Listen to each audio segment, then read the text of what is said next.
All right, good Thursday morning, everybody. I'm Jared Klein coming to you live from the NBC29 Digital Desk with this morning's Morning Rush, and we are following some breaking news on this Thursday morning. An attempted abduction in Charlottesville. Police are looking for the suspect you see here. He's 40-year-old James Allen of Suffolk County. Police say a UVA student managed to escape after a vehicle she was dragged into crashed on Cabell Avenue around 9:30 last night. Allen is believed to be on foot.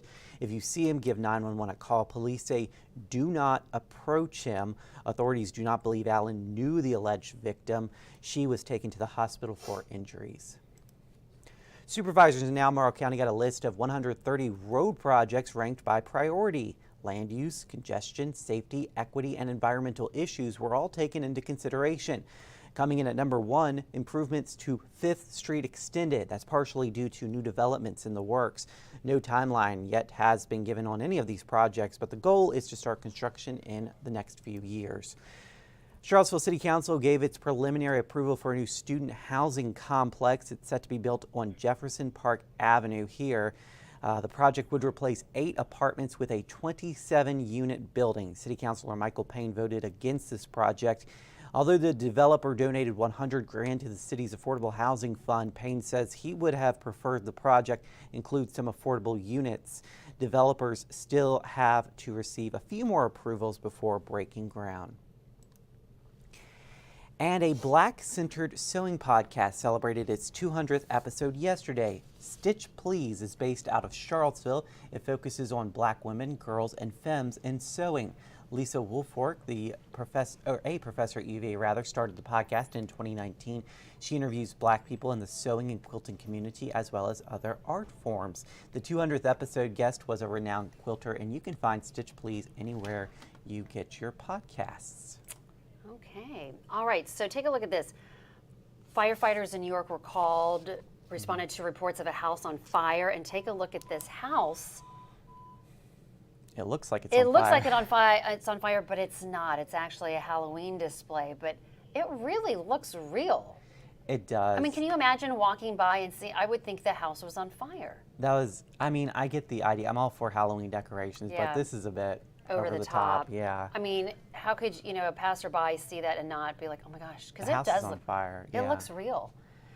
It's very realistic, yeah. So maybe they could have they could let their neighbors know, but somebody driving by would just see that and go, oh my gosh, it's a fire. So I wonder how many, if they're going to take those down. Probably be a good idea because they'll probably keep getting calls. Keep getting calls, exactly. Yeah. So anyway, but it was amazing how realistic that looked. Yeah. So it caught my attention. All right, so this is kind of a sad thing, kind of an end of an era. So for the first time in more than 50 years, the U.S. won't have any pandas in the U.S., because they're on loan from China. So they've loaned pandas to the U.S. since 1972, kind of a way to kind of increase or build relations between the two countries.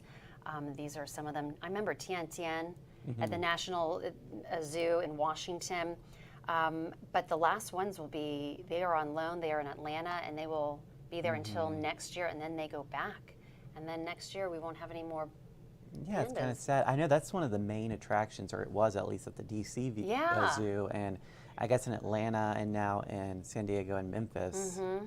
I didn't know there were so many places in the U.S. to begin with. I knew there was a couple, but I know. Yeah. So it's just kind of, I remember seeing them, and some of them have been born here, and the names that, everyone would pick the names, help pick the names, and so it's kind of an end of an era, but it's sad. Hopefully, down the road when, they'll be back. Yeah, maybe they'll come back one day. Yeah, so that is end of that. Okay, speaking of bears, take a look at this. Oh my This goodness. is from the National Park Service, and it is Fat Bear Week, and where bears are in survival mode, trying to eat as many salmon and they can.